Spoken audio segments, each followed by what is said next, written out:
A single shelf of good European library was worth the whole native literature of India and Arab.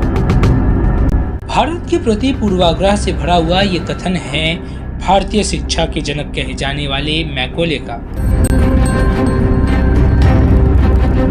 नमस्कार, आज की ये कहानी है एक ऐसे व्यक्ति की जिसने भारतीयों को उनके ही इतिहास, समृद्ध साहित्य व संस्कृति के प्रति पूर्वाग्रह से भर दिया। कहानी एक ऐसे इंसान की जिसने हजारों वर्षों से चली आ रही गुरुकुल की अटूट धारा को रोक दिया। नाम है थॉमस बेबिंगटन मैकॉले।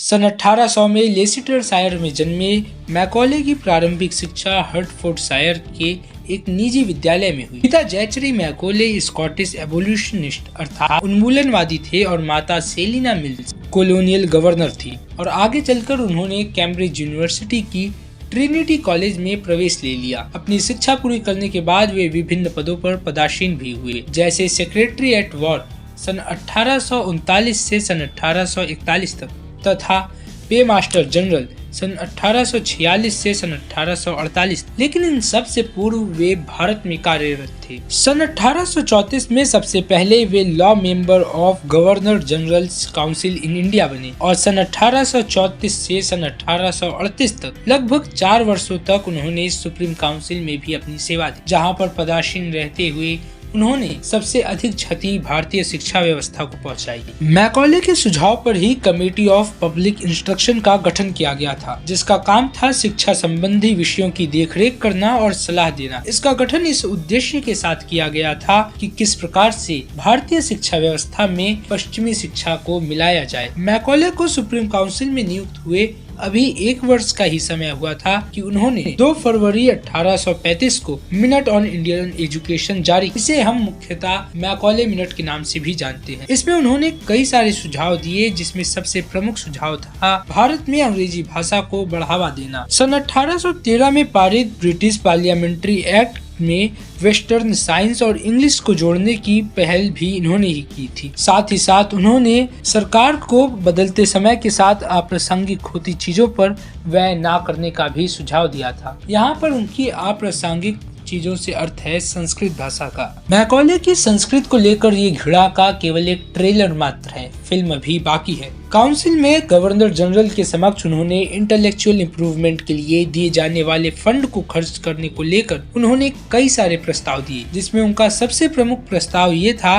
कि संस्कृत भाषा से किसी भी प्रकार से दूर जाया जाए। मैकॉले के अनुसार भारत के शैक्षिक विकास के लिए अंग्रेजी भाषा अति आवश्यक है, क्योंकि मैकॉले की नजर में संस्कृत के महानतम ग्रंथ भी अंग्रेजी की बुनियादी पुस्तकों से भी हीन मालूम पड़ते हैं। उनकी नजर में इंग्लिश की श्रेष्ठता इतनी थी कि वे उसे शासक वर्ग की भाषा कहने में भी कदाचित नहीं चूके। उनके अनुसार इंग्लिश से श्रेष्ठ कोई अन्य भाषा नहीं है, क्योंकि जहां एक ओर पूर्व में यह एक व्यावसायिक भाषा है, वहीं दूसरी ओर ऑस्ट्रेलिया और साउथ अफ्रीका जैसे देशों में यह विकास का एक महत्वपूर्ण साधन है। मैकॉले ने एक बार काउंसिल में रसिया का उदाहरण देते हुए यह बताने की कोशिश की थी कि किस प्रकार से पश्चिमी भाषा को पाठ्यक्रम में मिलाने से रूस जैसे देशों में भी विकास की दर आज कितनी तेज हुई है। किसी भी एकेडमिक शिक्षा को हम कम से कम 2 भागों में बांट सकते हैं, एक पाठ्यक्रम और दूसरा पाठ्यक्रम की भाषा। हम पाठ्यक्रम की भाषा को बदलकर केवल बाधा उत्पन्न कर सकते हैं, परंतु पाठ्यक्रम को परिवर्तित करके हम बड़े स्तर पर बौद्धिक विकास को भी सीमित कर सकते हैं। निसंदेह इसमें से भी कुछ अपवाद होंगे, परंतु बड़े स्तर पर यह एक महत्वपूर्ण साधन है।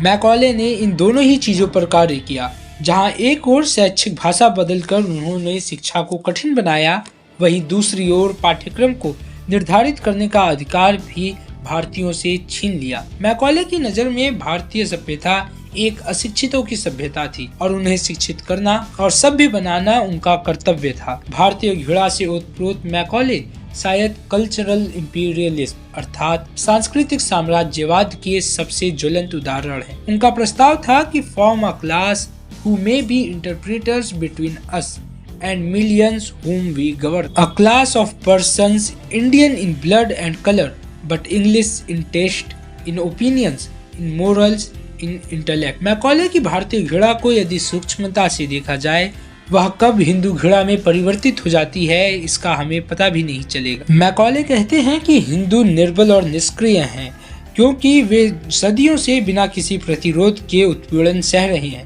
उनके खुद के शब्दों में कहें तो Hindus are being throw fitted by habit of a foreign yoke. Hindu घृणा का एक अन्य उदाहरण पेश करते हुए उन्होंने कहा था कि whatever Hindu does, he does languidly, shrink from bodily exertion, and his favorite pursuits are sedentary। उनकी नजर में मोहम्मद धर्म एक बेहतर परिवार से संबंधित है। इसमें ईसाई के साथ बहुत कुछ समानताएं भी हैं और यहाँ तक कि जहाँ यह सबसे बेतुका है, हिंदू धर्म के साथ तुलना करने पर यह उचित मालूम पड़ता है। यह वीडियो पूर्णतः www.hindudvesh.org पर लिखित लेख Macaulay an Indian hater whose shadow still looms large on Indian society पर आधारित